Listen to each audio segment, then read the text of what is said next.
Today we'll be packing Nicholas Bear Cub for Jamie, and I have to say, this might be one of my favorite order packing videos so far. However, I do say that about a lot of them, or probably all of them, so I'll let you decide your favorite.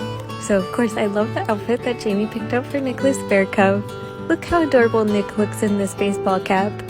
What can I say? I like how the neutral colors complement the green in the hat really well.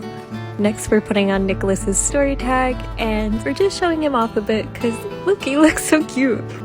Alright, now that Nicholas got to show off his outfit, we're wrapping him up nice and cozy in this bandana. The collectible bandanas keep our woodland friends nice and snug.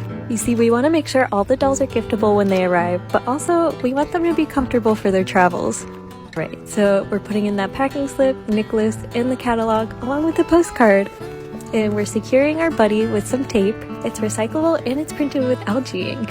Alright, thank you for your order, Jamie.